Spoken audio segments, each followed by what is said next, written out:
Saudações de paz, queridos e amados no Senhor, estudantes da Academia Bíblica Teológica Internacional.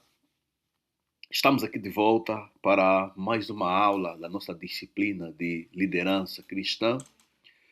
Esta é a aula de número 5. Nesta aula, nós vamos falar de estratégias de gestão de conflitos na igreja. Vamos também falar da liderança de uma igreja local, gestão de pessoas na igreja local e vamos fechar a aula 5 falando sobre os desafios da liderança cristã. Portanto, vamos ver aqui o que temos como desafio, o que todo líder cristão tem como desafio. Vamos então começar com o primeiro ponto, que é estratégias de gestão de conflitos na igreja. É importante percebermos que a igreja é a comunidade, né, do povo de Deus. Em qualquer lugar onde tem uma comunidade, tem pessoas, portanto, onde tem pessoas, naturalmente haverá conflitos. E o líder deve ter, então, capacidade de gerir corretamente os conflitos dentro da comunidade cristã. Devemos notar que na comunidade cristã a gestão dos conflitos ela tem como base a restauração, o objetivo, né? O objetivo é restauração de relacionamentos, né? Para assim então manter a unidade do corpo.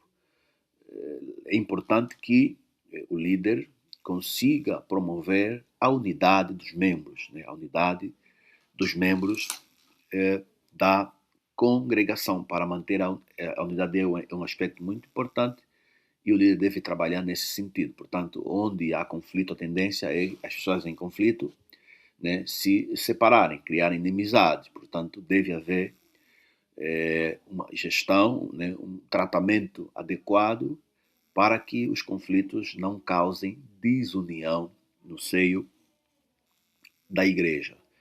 Portanto,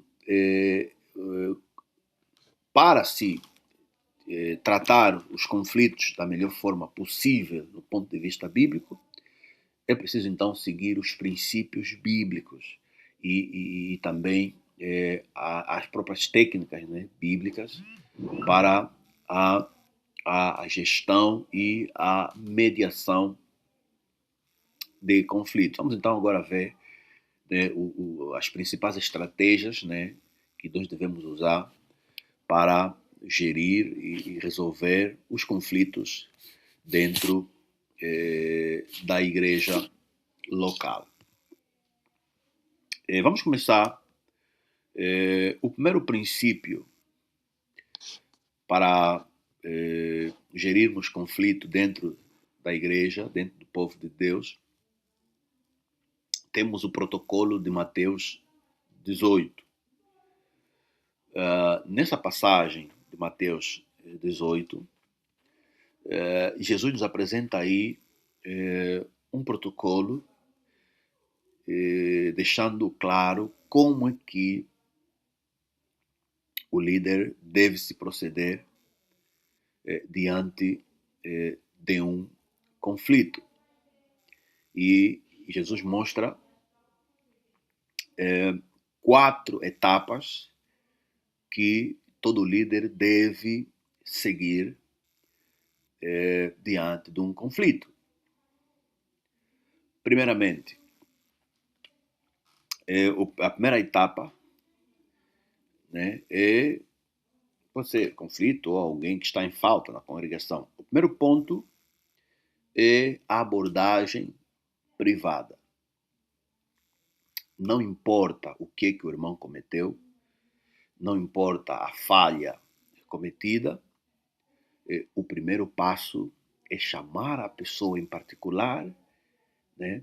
E, nesse caso, chamar a pessoa em particular, a pessoa que errou em particular, para, em particular, então, chamar a pessoa, chamar a razão da pessoa. Vamos supor que essa pessoa, por exemplo, né, errou contra uma outra pessoa, né? Como pastor, e a pessoa, se a pessoa que foi lesada nos procurar e se queixar de uma outra pessoa que lhe lesou, nós devemos aconselhar que a pessoa lesada procure a pessoa que lhe lesou em particular, né, para lhe chamar a razão, né, e assim então os dois conseguirem ultrapassar a situação entre os dois. Essa é a abordagem privada, né, procurar a pessoa que lesou em particular para as duas pessoas, né, conseguirem se entender e ultrapassar o conflito. Agora, caso entre as duas pessoas não conseguirem se entender, nesse caso, deve-se levar mais uma ou duas pessoas. Né? Tem uma pessoa lesada, tem uma que lesou. Né? A pessoa lesada procurou o que lesou em particular, não conseguiram se entender. Nesse caso, o passo seguinte é levar mais uma ou duas pessoas para irem procurar lhe persuadir, né? Procurar lhe persuadir do erro que ele cometeu, para ver se, pelo testemunho de mais duas, três pessoas, essa pessoa seja convencida do seu erro e ele reconheça o erro e assim então o assunto seja ultrapassado entre eles. Se também, mesmo diante das testemunhas, ainda assim a pessoa que falhou não admitir a falha e não se arrepender, o terceiro passo é essa pessoa que falhou ser então levada à igreja. Aqui por igreja me refiro, por exemplo, ao conselho da igreja. Depende como é que é a estrutura da igreja, mas normalmente a igreja tem um conselho, né, que trata os assuntos candentes da própria igreja. Portanto, esse irmão deve ser levado ao conselho da igreja para ser ouvido, né, e ser então repreendido pela igreja. Nesse caso, para quem por igreja me refiro, né, os líderes, né, os presbíteros, aqueles que, de facto, lideram a igreja. Caso a pessoa em causa, a pessoa que lesou, também não dar ouvido à repreensão da igreja, então o último passo é essa pessoa ser afastada da congregação dos santos, ou seja, ser considerado como um ímpio, um gentio, um incrédulo. Okay? O incrédulo. Estamos a ver que é visto incrédulo quando a pessoa passa nas três fases anteriores. Primeiro, foi procurado em particular, não aceitou. Foi procurado com mais testemunhas, também não aceitou. O terceiro passo, foi levado para os anciãos da igreja, também não quer se submeter aos anciãos. Então, nesse caso, essa pessoa é ímpia. Okay? Portanto, o último recurso é ela ser afastada. Né? O último recurso, se não haver arrependimento na pessoa que cometeu, essa pessoa então deve ser tratada como alguém fora da comunidade com a intenção de preservar a saúde do grupo. Então essa pessoa tem que ser de fato afastada, né, considerada como um ímpio, incrédulo, alguém que está fora da comunhão dos santos, né, para conservar a santidade da congregação. Então esses são os passos, né, que devemos seguir. Quer dizer que não se pode afastar de primeira alguém por falhar. Não se pode afastar alguém só por falhar. Tem que se primeiro dar os passos anteriores, procurar sempre levar a pessoa, né, ao arrependimento. Okay? Tanto, esse é o que nós chamamos então do protocolo de Mateus 18. Né? É muito importante seguirmos esse protocolo, né? É extremamente importante. Vamos agora também, além do protocolo de Mateus 18, vamos agora falar então das atitudes práticas de pacificação. Ok, vamos agora olhar para as atitudes práticas de pacificação. Pronto, além do protocolo de Mateus 18, que nós acabamos de apresentar, a Bíblia também oferece conselhos para acalmar ânimos antes que o conflito se escale. E a primeira atitude é a escuta ativa.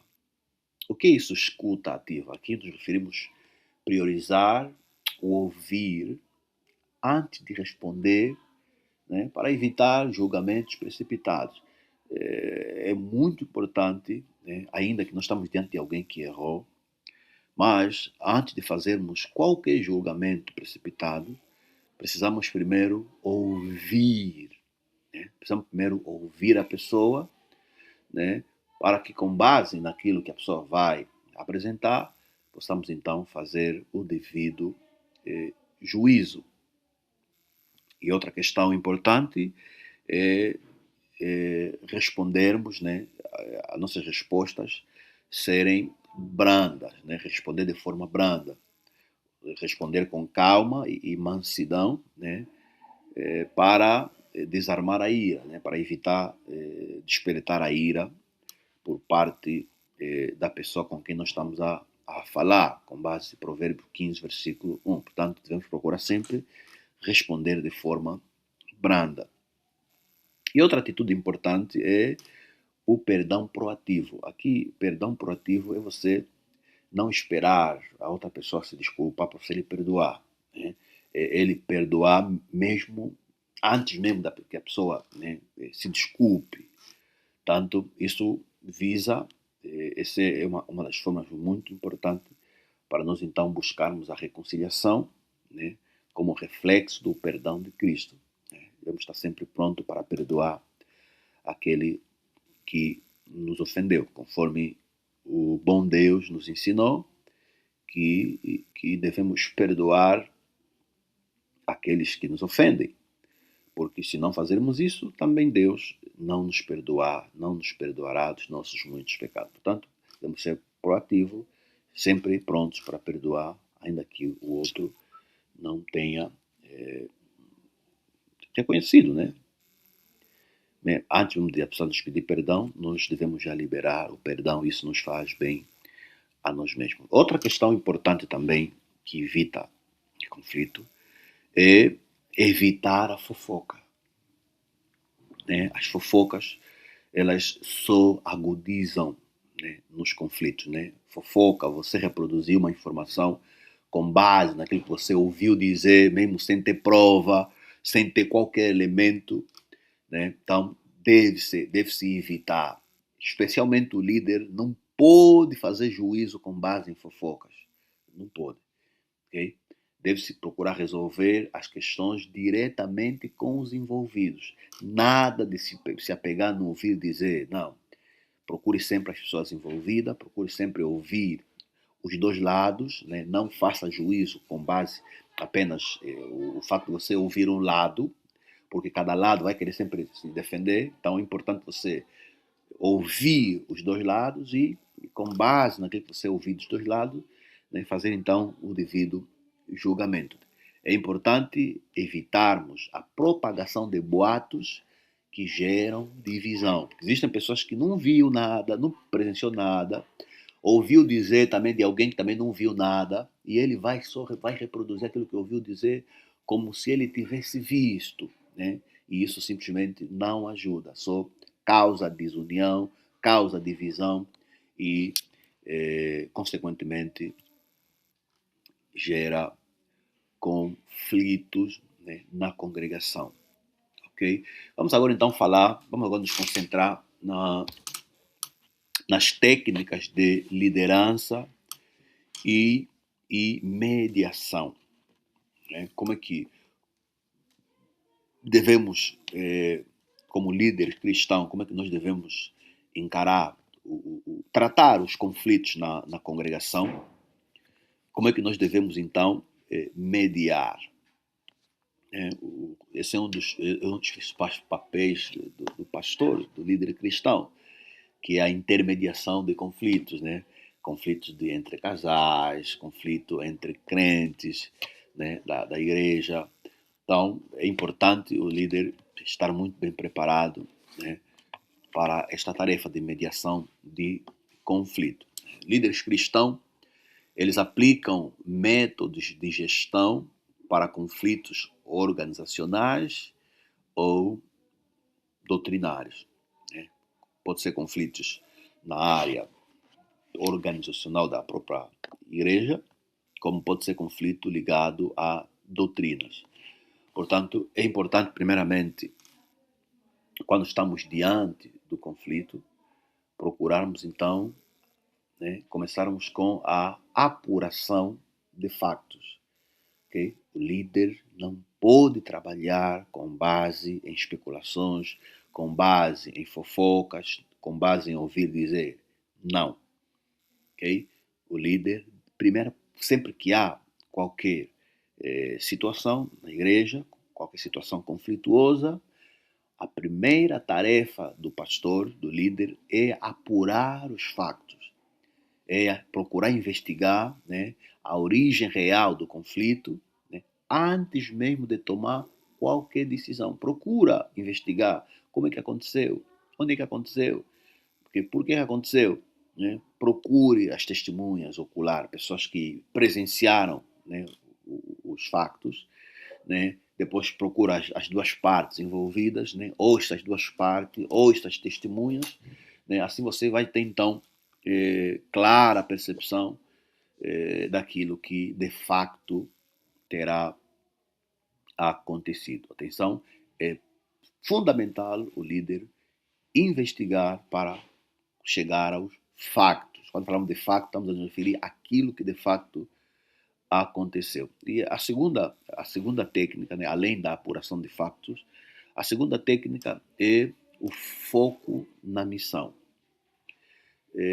Por foco na missão, nos referimos ao alinhar as partes em conflitos com o propósito comum da igreja, né, para encontrar então um consenso.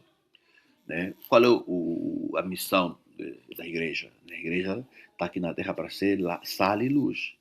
A igreja está aqui na terra para anunciar o evangelho de Cristo, né, para dar testemunho de Cristo. Então é importante pegar as duas partes em conflito e procurar desalinhar nesse propósito como igreja, que devem ser sal, devem ser luz, devem ser exemplo da sociedade. Okay? Isso vai ajudar para encontrar então consenso, né, e assim facilmente se ultrapassar a situação. A outra técnica, a arbitragem interna. Aqui, por arbitragem interna, nós temos aqui um conselho do apóstolo Paulo, em 1 Coríntios, capítulo 6, né, onde Paulo aconselha, né, que não é bom que disputas, né, entre cristãos sejam levados para o tribunal dos descrentes, né, nos tribunais seculares. Tanto quando há conflito entre dois cristãos, é bom essas disputas serem tratadas entre a igreja mesmo, no conselho da igreja. Okay? Tanto aqui procurar uma arbitragem interna, procurar aqui, né, uma arbitragem de pessoas também que são de Deus, que conhecem os princípios de Deus, para julgarem o assunto na luz da palavra de Deus, para não chegar aos descrentes, né, que seria um escárnio, que seria de facto algo muito negativo para a própria imagem da fé, a imagem da igreja. Portanto, é importante a arbitragem interna. Aqui por arbitragem interna nos referimos, né, os assuntos entre cristãos devem ser tratados mesmo na igreja, né, entre os presbíteros da igreja. Né, não deve-se deixar que os assuntos da igreja vazem até o ponto de chegar nos tribunais, nas autoridades seculares. Não é bom, isso não faz bem para a própria imagem da igreja. Aí outra técnica também que é importante é o confronto amoroso. O confronto amoroso, não nos referimos aqui a evitar o conflito por medo, não, mas deve-se enfrentar, né, o conflito, porém com compaixão e com paciência. Okay? Com compaixão e com paciência, portanto, visando então o crescimento mútuo. A intenção sempre da igreja, o objetivo é que haja crescimento. Okay? Então, se tem duas partes desavidas, né, deve-se de facto se enfrentar o conflito, procurar abordar a situação com paixão, com paciência, né, e no final de tudo, né, para que haja de facto um entendimento e com entendimento então promover o crescimento das partes em divergência. Atenção, o foco é sempre crescimento, né? E a Bíblia usa o termo edificação, que é de facto maturação e crescimento. Ok, vamos então avançar. Ok, vamos agora então nos concentrar, vamos agora falar da liderança de uma igreja local. É importante notarmos aqui que liderar uma igreja local deve-se combinar o cuidado espiritual, né, com a gestão administrativa. Okay? São dois elementos muito importantes, necessários para que a igreja local ela possa andar bem. Né? Temos o lado espiritual, né, que é o ensino da palavra, né, o acompanhamento espiritual, mas também tem o elemento administrativo. Okay? Portanto, tudo isso vai servir para a edificação da comunidade e também cumprir, então, assim, a missão bíblica. Por gestão administrativa, estamos a falar da legalização da própria igreja, estamos a falar da organização administrativa da própria igreja, né, os departamentos, a estrutura hierárquica dentro da igreja, tudo isso é importante para o bom funcionamento da comunidade ou da igreja local. Porém, é importante percebermos que a igreja é diferente de empresas, né, onde o sucesso é medido pelo dinheiro, né, pelo sucesso financeiro. Na igreja, o sucesso é medido pela maturidade espiritual dos membros e pela fidelidade ao evangelho. Tanto, nós só estaremos a ter êxito na nossa liderança da igreja local se a nossa liderança estiver a resultar na maturação dos crentes. Se os crentes estão, de facto, a atingir a maturidade espiritual e se os crentes, de facto, estão a ser conduzidos à fidelidade ao evangelho. Okay? Esses são os elementos, são, de facto, as variáveis que indicam de que estamos diante de uma liderança saudável. Okay? Vamos começar olhando então na questão da estrutura e ofícios principais de uma igreja local. Né? A maioria parte das igrejas locais normalmente seguem um modelo bíblico, né, de distribuição de responsabilidades, né, para evitar a sobrecarga do pastor, né, e assim garantir também a saúde do rebanho, porque é importante que o pastor não fique sobrecarregado. Né? É importante que o pastor não faça tudo. Tanto para isso não acontecer, tem que haver distribuição de responsabilidades. Portanto, os principais ofícios que nós encontramos na igreja, no ponto de vista bíblico, nós temos os pastores, né? Pastores que também são chamados de presbítero, né? Presbítero docente, né? Podemos assim denominar. O pastor, né, o pastor é focado na pregação, né, na pregação do evangelho, no ensino da palavra, na oração, assim como também no aconselhamento espiritual. Okay? Essas são as principais tarefas do pastor numa igreja local: a pregação da palavra de Deus, o ensino da palavra, a oração, o aconselhamento espiritual. Esses 4 aspectos são pilares da atuação do pastor. Portanto, ele atua como o guia que apacenta, okay, e protege a comunidade. Okay? O pastor tem missão de guiar o rebanho, guiar a igreja, guiar os crentes no caminho do Senhor, apacentar, né, cuidar, né, alimentar, proteger, né, tem que proteger dos falsos profetas, dos falsos ensinos, né, a comunidade. Tanto esse é o papel do pastor. Por exemplo, se alguém quer ser pastor, tem que entender que estas são as tarefas, são as responsabilidades que se esperam do pastor na luz das escrituras sagradas. Aí referimos o pastor docente ou presbítero docente, aquele que é encarregue pela instrução. Além dos pastores, nós também temos os presbíteros, né? Presbíteros, na verdade, pastores e presbíteros, né, são termos muito equivalentes, né? Presbíteros aqui são regentes, né? São regentes, o conselho. Aqui, quando falamos de presbítero, estamos a falar de homens maduros que auxiliam no governo, na disciplina e na vigência espiritual da igreja.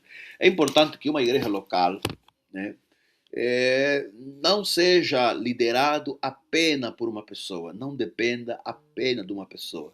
É fundamental que a igreja, além de ter um pastor, né, que é basicamente o porta-voz responsável, mas é importante que haja um corpo de presbíteros, um corpo de homens maduros, né, de líderes maduros, né, que formam assim um conselho. O pastor é o porta-voz, né, ele é de facto, né, o porta-voz, mas tem que ter um elenco de homens maduros para auxiliarem o pastor no governo da igreja. De tal forma que esses presbíteros, esses homens de Deus, vão servir, né, de auxílio para o pastor. Caso o pastor tiver a tomar uma medida, um rumo errado, são eles que têm o papel de ajudar o pastor para não se desviar, né, do caminho correto. Infelizmente, em muitas igrejas não é assim. Existem igrejas que o pastor abre a igreja com seu próprio dinheiro e ele é que manda sozinho, ele, a mulher dele, os filhos dele. Não tem assim um conselho de obreiros, né, para vigiar, para auxiliar na administração. Não, o pastor se sente soberano, né? E essas igrejas, infelizmente, normalmente se desviam dos princípios sagrados. Portanto, a figura dos presbíteros, eles têm essa grande relevância, né, que é a auxiliar no governo, na disciplina e na vigência espiritual da igreja. São eles que, por exemplo, caso o pastor cometa, né, caia em pecado, são eles que têm autoridade, né, para disciplinar o próprio pastor. Então, eles são muito importantes, né, para garantir que a igreja, inclusive a própria liderança, né, ande sob disciplina. Ok, temos também os diáconos e as diaconisas, né, que são então aqueles obreiros responsáveis pelos serviços práticos, né, assistência aos necessitados, a manutenção da ordem física, bem como também são eles que encarregues em guardar, né, os dinheiros, guardar e gerir, né, os dinheiros, as finanças da igreja. Isso é muito importante. Não é papel do pastor guardar, cuidar do dinheiro da igreja. Não, o pastor é gestor, o pastor não é financeiro. Né? A finança é uma área, segundo a Bíblia, que é, de facto, parte do trabalho dos diáconos e diaconisas. Temos também os líderes de ministérios, né? São aquelas pessoas, então, são aqueles pastores que coordenam áreas específicas, né? são aqueles obreiros, líderes que coordenam áreas específicas, como, por exemplo, louvor, crianças, jovens e missões. Então, são líderes de ministérios, né, ou líderes de departamentos, seja lá qual for a expressão que nós usarmos. Ok? Ok. Diante disso, vamos agora então falar das funções vitais da liderança local. Por funções vitais, nos referimos àquelas funções que estão mesmo são centrais para o bom funcionamento da igreja local. Né? Para que a igreja local funcione de forma saudável, né, os líderes precisam equilibrar 4 áreas. Okay? São 4 áreas extremamente fundamentais para a igreja local que os líderes precisam equilibrar. Primeiro, o pastoreio individual. Pelo pastoreio individual, nos referimos aqui, né, à necessidade de conhecer, né, de conhecer as ovelhas pelos nomes. Okay? Os líderes, os pastores, devem conhecer as ovelhas pelo nome, devem conhecer as suas dores, as suas necessidades, né, oferecendo amparo em situações de crise. Isso é extremamente importante. Okay? Conhecer as ovelhas pelos seus nomes, as suas dores, as suas necessidades e oferecer o amparo em situações de crise. Isso é extremamente importante, isso é um dos corações do funcionamento da igreja local. A segunda função vital é o ensino e doutrina. Okay? O ensino e doutrina, no que nos referimos? Zelar para que o que é pregado na igreja esteja de acordo com as escrituras. Okay? Isso é extremamente importante. Garantir, zelar, cuidar para que o que é pregado na igreja esteja de acordo com aquilo que a Bíblia ensina. Protegendo a igreja de ensinos errados. Existem muitos ensinos errados dentro do cristianismo tradicional. Muitos ensinos errados. Existem muitos ensinos dogmáticos que não têm respaldo nas escrituras. Portanto, é tarefa dos líderes garantirem de que o que é pregado na igreja está alinhado com aquilo que a Bíblia ensina. Okay? A terceira função vital é a gestão e organização. Por gestão e organização, estamos a nos referir aqui à definição de processos claros. Tem que se definir processos claros. O departamento de juventude, quais são as suas funções, quais são as suas atividades, quais são as atribuições do líder da juventude, da sociedade senhora. Quer dizer, tem que haver uma definição clara dos papéis, das responsabilidades, para que não haja atropelos, ok? Para que não haja atropelo. Qual é a função do líder? Qual é a função do vice-líder? Qual é a função do secretário? Qual é a função do tesoureiro? Qual é a função do corpo diaconal? Tudo isso deve estar muito bem estruturado para, então, evitar constrangimentos. Né? Usar organigramas para definir quem faz o quê, né? E gerir recursos financeiros com integridade. Okay? A gestão dos recursos da igreja é um assunto extremamente importante. Okay? É importante que os recursos financeiros da igreja sejam, de facto, usados para fins da igreja. Este é um grande desafio no seio cristão. Né? Nós temos muitas igrejas onde os líderes desviam os recursos financeiros da igreja para proveito próprio. Né? Isso é a todos os níveis reprovável. Né? Os recursos devem ser muito bem direcionados apenas para suprimento das necessidades da própria igreja. Se o pastor for integral, que seja assalariado. Tanto o pastor deve viver do seu salário e não deve confundir o seu salário com os recursos financeiros da igreja. Okay? E o quarto e o último, a última função extremamente importante da liderança da igreja, que é a formação de novos líderes. Né? Já falamos muito sobre essa questão, então não precisamos nos alongar. Ok? Ok. Agora vamos então falar dos desafios da igreja, né, da liderança, né, no presente, né, os desafios contemporâneos, os desafios de liderança no nosso tempo, né, no nosso tempo. Qualquer líder de uma igreja local, ele vai enfrentar alguns desafios. E queremos aqui então elencar os principais desafios que o líder, qualquer líder local, poderá enfrentar. O primeiro desafio é o burnout ministerial. O que é isso, o burnout ministerial? O burnout ministerial, estamos a falar de o esgotamento. Né? O esgotamento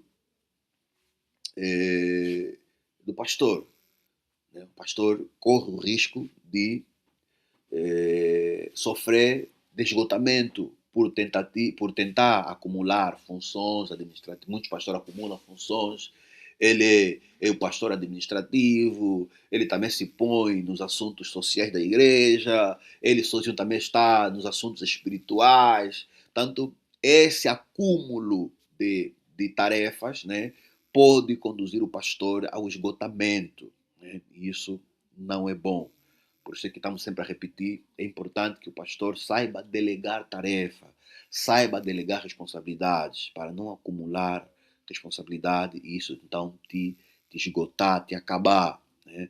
Não é bom. Portanto, tem que se ter cuidado com né, a quantidade de tarefa que nós tomamos sobre nossa responsabilidade. É importante nós procurar equilibrar e atribuirmos também tarefa a outras pessoas para assim nós não ficarmos sobrecarregados, porque isso vai nos fazer mal.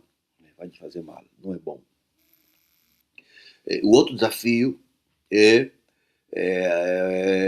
mentalidade de consumidor, ou seja, existem muitos membros da igreja que eles só assistem aos cultos, né? Assistem aos cultos e não são ativos, né? Não são ativos na congregação, não se envolvem, né? Não se envolvem, não se empenham, não se envolvem assim de forma ativa. E o desafio da liderança é transformar esses discípulos, né? Esses crentes com essa mente consumidora de assistente em discípulos ativos, em pessoas que participam mesmo da vida da igreja. Né? Esse é outro desafio que nós líderes temos. Né?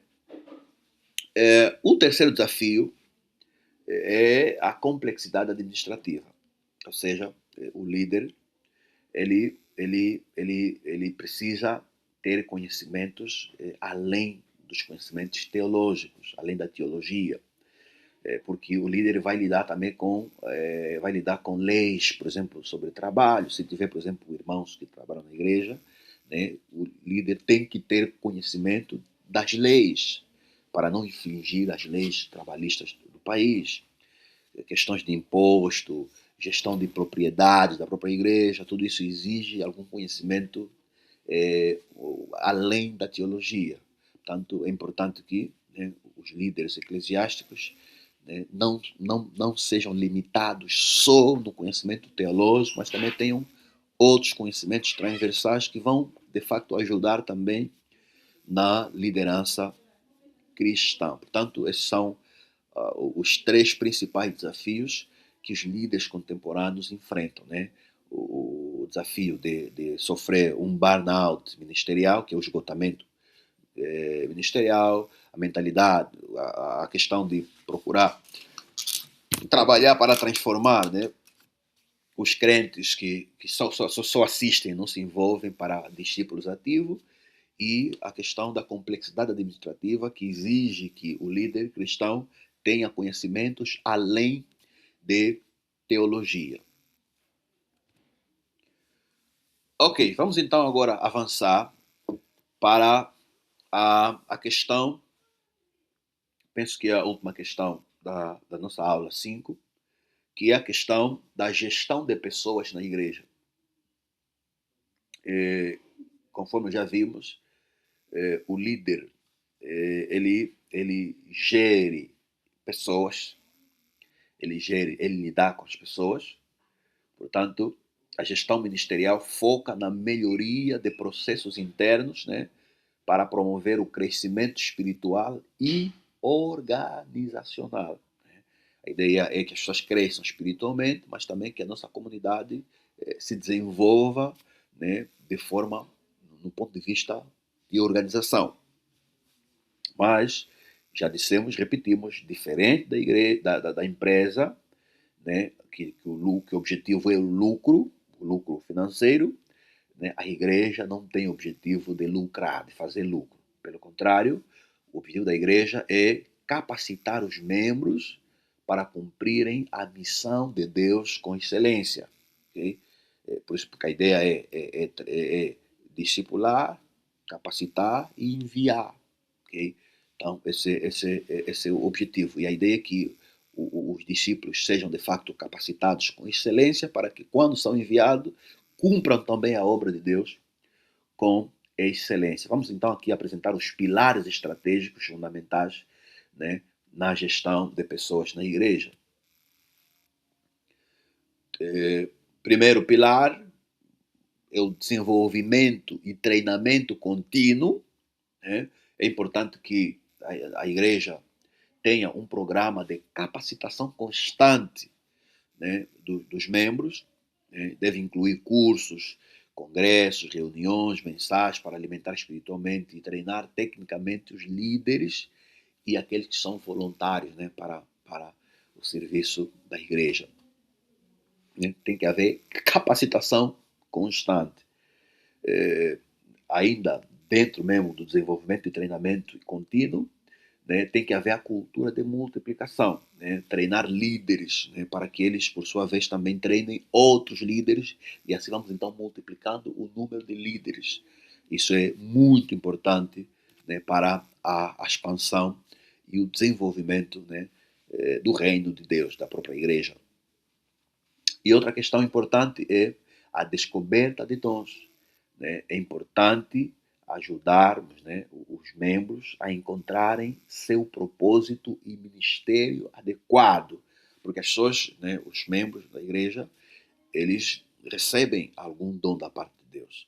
E nós, né, a liderança tem que ajudar os membros a identificarem o dom que eles têm de Deus, o propósito, né, aquilo que Deus colocou neles para contribuírem, né, contribuírem no crescimento, na maturação, né, no andamento da própria comunidade local, né, como, por exemplo, louvor, ensino ou recepção, né, permitindo que experimentem diferentes áreas até se identificarem com uma. Esse é nosso trabalho como líderes, né, procurar enquadrar os membros, né, lhes colocando, né, atribuindo algumas responsabilidades em áreas diversas, para nós conseguir descobrir qual é a área que essa pessoa se enquadra, né, dentro da própria comunidade. Isso é muito importante. E temos outra questão que é a gestão de voluntariado, né, a gestão de voluntariado.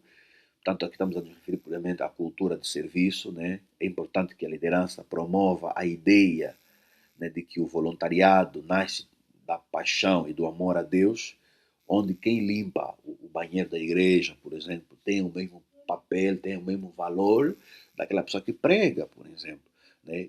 Aqui a ideia é incutirmos na mente dos membros, né, a necessidade de serem voluntários, né, em fazer o trabalho de Deus. Né? Se voluntariarem, se disponibilizarem, né, nos trabalhos de Deus. Né? Também, outro ponto não menos importante é o alinhamento de visão, né? É importante garantir que os voluntários acreditem e haja de acordo com a visão da igreja local, investindo tempo e talentos de forma zelosa, né? É importante nós, a liderança, né, instruir as pessoas que são voluntárias em fazer o trabalho de Deus para que elas estejam alinhadas com a visão, né, com a visão e com os princípios da comunidade local. Ok? Ok. O terceiro aspecto, então, tem a ver com a organização e planejamento. Né? Organização e planejamento, isso é muito importante na estratégia da igreja local. Estamos a falar, por exemplo, a tomada de decisões, né? As decisões importantes da igreja devem ser compartilhadas. É importante que o líder não tome decisões sozinho, né? É sempre importante partilhar, né, com o conselho, né, que são aqueles presbíteros, aqueles obreiros que fazem parte do conselho, né? É importante partilhar também e isso chegar até os membros, porque quando as decisões são partilhadas, né, as pessoas, a congregação, os membros todos, eles se sentem como partes da decisão. Parte da decisão. Isso vai, de facto, motivar os membros todos, né, a pautarem por aquilo que foi decidido. Né? Agora, quando o líder, a liderança não partilha as decisões, toma decisões de forma unilateral, né? Isso não faz bem, isso não faz bem na comunidade, não faz bem. Okay? Portanto, é importante que as decisões sejam partilhadas. Okay? Outra questão importante na organização e planejamento é estrutura hierárquica, já falamos disso, é importante definir funções claras para cada voluntário e estabelecer programas de padronização nos ministérios. Né? É importante que cada ministério da igreja, né, tenha, de facto, os seus programas, né, os seus planos muito bem traçados e haja padrão para não haver choque, né, nos vários ministérios ou vários ministérios ou departamentos dentro da própria igreja local. E o outro aspecto é a comunicação efetiva, né? Manter uma comunicação clara e transparente para que os objetivos da comunidade sejam compreendidos por todos. É importante que haja comunicação. Comunicação é, de facto, um veículo extremamente importante em qualquer congregação, em qualquer associação, em qualquer grupo de pessoas. O nosso quarto aspecto é desafio da gestão eclesial, né, gestão religiosa.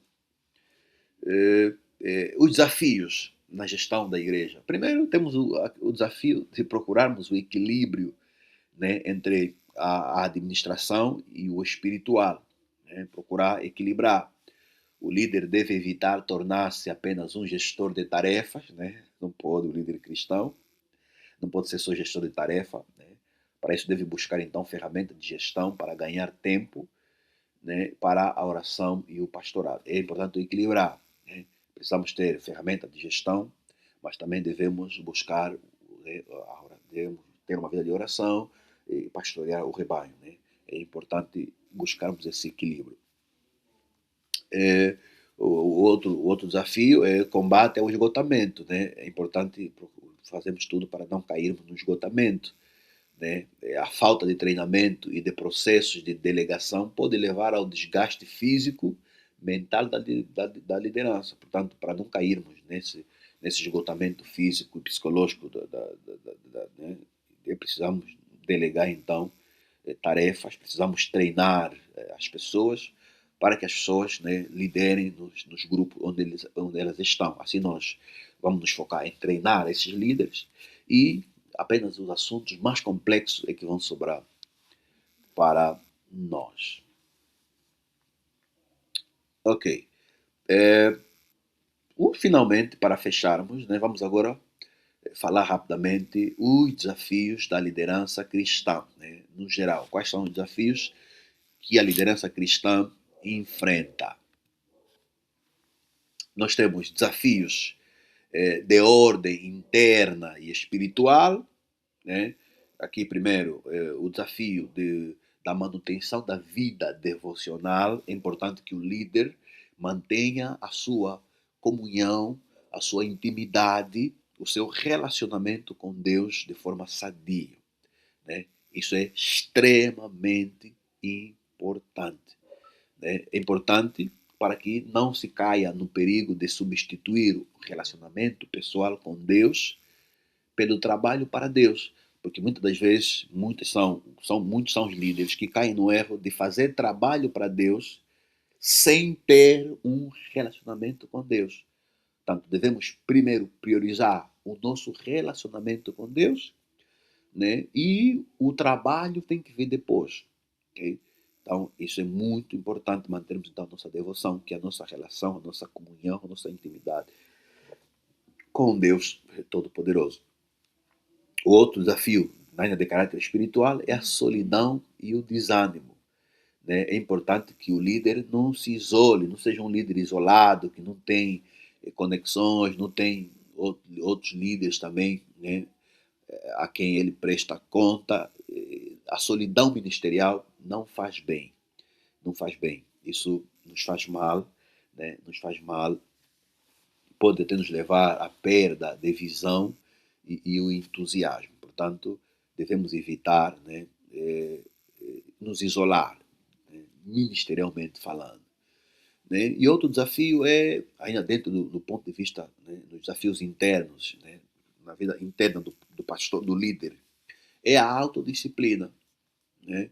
É importante que o líder, né, consiga gerir o próprio tempo, né, incluindo o tempo de descanso sabático. É importante que o pastor tenha também férias mesmo. De vez em quando, tira mesmo um tempo para descansar, né? Deixa mesmo da liderança, fica lá o vice, né, a liderar, e o pastor vai descansar um pouquinho mesmo, vai relaxar um pouquinho. Isso faz bem, né? Faz bem. E também o pastor tem que ter, de facto, tem que também ter, de facto, a preocupação de estudar, né? Fazer estudos profundos das Escrituras, né? Para que o pastor evite interpretações superficiais, ok? Então, para o pastor evitar isso, precisa estudar de forma profunda as Escrituras Sagradas. E por fim, ainda, para fechar aqui os desafios pessoais, né, particulares do pastor, tem também as tentações de poder e status, né? Tentações de poder e status. O pastor vai sofrer pressões, né? Pressão para buscar relevância mediática, né? Espetacularidade ou domínio sobre os outros, né? Em vez de seguir o modelo de liderança servidora que é de Jesus, né? Vai sofrer pressões políticas, né? Para querer usar a igreja com finalidades de usar a igreja para objetivos políticos partidários, e infelizmente muitos pastores caíram nessa armadilha, né? Começaram no espírito, hoje transformaram a igreja como uma instituição política. Isso não é bom, não é bom. Então o pastor deve estar pronto para vencer essas tentações todas e manter, né, a igreja do Senhor, né, de facto como ela deve ser. Temos os desafios relacionais e geracionais também, né? Temos aqui a gestão de conflitos, né? Líderes com as expectativas de equipa e tensões interpessoais inevitáveis no convívio comunitário, né? Vamos encontrar choques, né, entre líderes, vamos encontrar o desafio de liderança de jovens, né? Os jovens querem, né? Os jovens têm uma visão diferente, né, da realidade presente, né? E isso às vezes causa também esse conflito de gerações, né? Temos a questão, o desafio de formação de pessoas, que nós já falamos aqui várias vezes, não precisamos repetir. E por fim temos então os desafios contextuais e sociais, né? Nos desafios contextuais e sociais nós temos a polarização, né, que é o navegar em ambientes socialmente divididos, sem permitir que a política ou ideologias superem a missão central da igreja. Esse é um grande problema no meio cristão. É um grande problema. Muitos pastores também são políticos ativos, políticos partidários, e reduzem a igreja, né, em um órgão ideológico, onde se defende uma ideologia política, né? Direita, esquerda, centro, né? Infelizmente, muitas igrejas foram reduzidas a, a isso, né? Que é um desafio muito grande que devemos vencer, que é manter a igreja na sua própria missão, que é a missão de pregar o evangelho. Não importa, a igreja não pode tomar, não pode se identificar com uma posição política ou ideológica, não. A igreja é a igreja. Os seus princípios são os princípios deixados por Cristo e ponto. Okay? Temos também a questão da vulnerabilidade e autenticidade. Né? A necessidade moderna de líderes que demonstrem humanidade e conexões profundas, em vez de uma fachada de perfeição. Né? Muitos líderes mostram uma fachada de perfeição, quer dizer, aparentemente manipulam, né? Procuram mostrar-se que são perfeitos, enquanto que não são. Né? Não é esse tipo de líder que se precisa. Precisa de líder que de facto reconhecem a sua vulnerabilidade, reconhecem as suas insuficiências, as suas limitações, né? Mas são autênticos. Né? São autênticos. Né? O líder tem que ser autêntico, não pode ser falso, não pode ser hipócrita. Tem que ser, de facto, autêntico. Né? Tem que mostrar aquilo que você de facto é.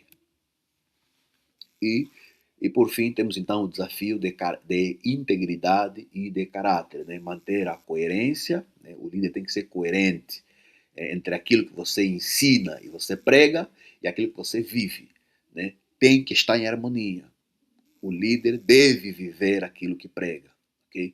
Tanto isso aqui é integridade de caráter, ok? Assim então, fechamos a aula número 5, vamos parar por aqui e na promessa de nos revermos na aula número 6.